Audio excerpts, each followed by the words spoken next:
பார்வை பார்க்கறதுக்கு ரொம்ப கஷ்டமா இருக்குங்க. பார்வை தன்னை உணர்ந்த தருணம் அப்படின்னு கூட சொல்லலாம். பிரியங்கா, மஞ்சுரி, தீபக் இவங்க 3 பேருமே சென்ட் ஆஃப் பண்ணும்போது பார்த்தீங்கன்னாக்கா பிக் பாஸ் வந்து சூப்பராக சென்ட் ஆஃப் பண்ணாரு. அதை பார்த்துட்டு பாருக்கு வந்து பார்த்தீங்கன்னாக்கா ரொம்ப சென்சிட்டிவ் ஆயிட்டாங்க. இந்த மாதிரிலாம் கூட ஒரு வரவேற்பு கிடைக்குமா அப்படின்ற மாதிரி. ஏன்னா பிக் பாஸ் என்ன பண்ணாருனாக்கா பிரியங்காவையும் சரி, தீபக்கும் சரி, மஞ்சுரியும் சரி கையை விரிங்கன்ற மாதிரி சொல்றாரு. அவங்களும் விரிக்கிறாங்க. நான் உங்களை வந்து ஹக் பண்றேன் அப்படின்ற மாதிரி ஒரு சொல்றாரு. 3 பேருக்குமே வந்து பார்த்தீங்கன்னாக்கா ஒரு சென்டிமெண்ட் சீன் போயிட்டு எல்லாரும் வந்து பாத்தீங்கன்னா புல்லரிக்கிற மாதிரி வச்சிராரு. அந்த சீன் உண்மையிலேயே ஒரு நல்ல தருணம் தான். இதை பார்த்துட்டு பார்வதி சோஃபால உட்காந்து ரொம்ப அழுகுறாங்க. நினைச்சு வந்து ப்ரௌடா ஃபீல் பண்றாங்க. இந்த மாதிரி நம்மளுக்கும் கிடைக்கணும் அப்படின்ற மாதிரி நினைக்கிறாங்க. அதை வந்து பார்வதி கிட்ட உட்காந்து டிஸ்கஸ் பண்ணிட்டு இருக்காங்க. விஜய் பார்வதி இந்த மாதிரி இருப்பாங்களா அப்படின்னு ரொம்ப பேர் யோசனை பண்ணிட்டு இருப்பாங்க. அவங்களும் பெண் தானே அப்படின்ற மாதிரி இருந்தது. அழுவுறதுல வந்து ஆண் பெண் என்னங்க இருக்கு, எல்லாமே அழுவாங்க. ஆனா உண்மையிலேயே வந்து பார்வதி அந்த அழுதது வந்து பாத்தீங்கன்னா மனசை வந்து பாத்தீங்கன்னாக்கா ரொம்ப கஷ்டமாயிடுச்சு.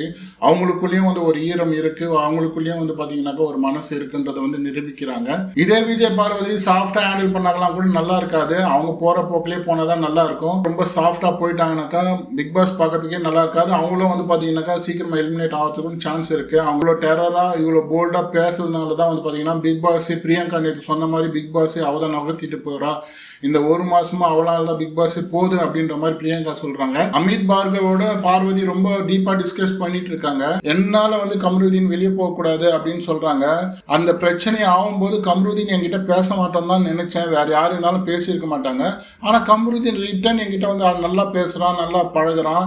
அதை பார்த்துட்டு எனக்கு ரொம்ப சந்தோஷமா இருக்குது. அதுக்கு அமித் பார்கவ் என்ன சொல்றானாக்கா, ஒரே வீட்டுக்குள்ள இருக்கிறீங்க, ஒரே உங்க 2 பேருக்குள்ள ஒரு வேவ் லென்த் போகுது, ஆனா நீங்களே நினைச்சா கூட பேசாமலாம் இருக்க முடியாது அப்படின்ற மாதிரி. உண்மை, ஒரே வீட்டுக்குள்ள இருக்கும்போது என்னதான் சண்டை போட்டுனாலும் என்னதான் பண்ணாலுமே பாத்தீங்கன்னாக்கா ஒரு நாள் 2 நாள் கோவம் இருக்கும். அதுக்கு அடுத்துட்டு பேசிதான் ஆகணும், பழகிதான் ஆகணும். சில சீசன்லாம் பாத்தீங்கன்னாக்கா ஆரம்ப காலகட்டத்தில் சண்டைலாம் போட்டுட்டு இருப்பாங்க.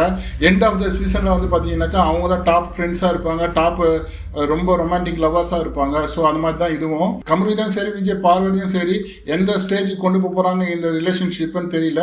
அது பொறுத்து இருந்து பார்க்கலாம்.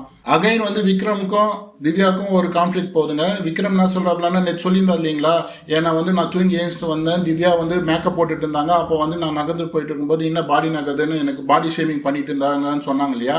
அதை வந்து இப்போ டைரக்டா வந்து பாத்தீங்கன்னா திவ்யா கிட்ட கேட்கறாங்க. திவ்யா சொல்ற முறையும் சரியில்லைங்க. அவருக்கு மனசு கஷ்டப்பட்டு இருக்கு அப்படின்னும் போது என்ன சொல்லிருக்கணும், சாரினா இதுக்கு மேலே நான் சொல்ல மாட்டேன் அப்படின்னு சொல்லியிருக்கணும். அந்த சாரினா இதுக்கு மேலே சொல்ல மாட்டேன்ற விஷயத்தையே வந்து பாத்தீங்கன்னாக்கா அவங்க ரூடா தான் சொல்றாங்க. பார்வதி எது பேசினாலுமே வந்து பாத்தீங்கன்னாக்கா எல்லாருமே குரூப் கட்டுற மாதிரி. இப்போ திவ்யாவுக்கு யாருன்னா வந்து அகேன்ஸ்டா வந்தாங்கன்னா அகேன்ஸ்டா இருக்கிறவங்களுக்கு குரூப் கட்டுறாங்க. இது வந்து விக்ரம் கேட்டுட்டு இருக்காரு. உடனே சுபிஷா வந்து பாத்தீங்கன்னா இன்னும் தர்ம நியாயத்தை நிலைநாட்டுற மாதிரி அவங்க கோஸ்டியும் கேட்கறாங்க. அதே மாதிரி ஆல்ரெடி கமருதீன் வந்து பாத்தீங்கன்னாக்கா திவ்யா கிட்ட என்ன பிரச்சனைன்னு தெரியல, பேசுற முறையே சரியில்லை, அவங்க கேட்கற முறையே சரியில்லை அப்படின்ற மாதிரி கம்ப்ளைண்ட் பண்ணிட்டு இருக்காரு. உடனே துல்சா சொல்றாங்க திவ்யா கிட்ட அப்படின்னா ஆப்போசிட்டா பார்த்துட்டான்னு தெரியல, திவ்யா கிட்ட சொல்றான். திவ்யா கிட்ட போயிட்டு என்ன சொல்லிட்டாங்க, உன்னை சொல்லிட்டாங்களானான்றான்.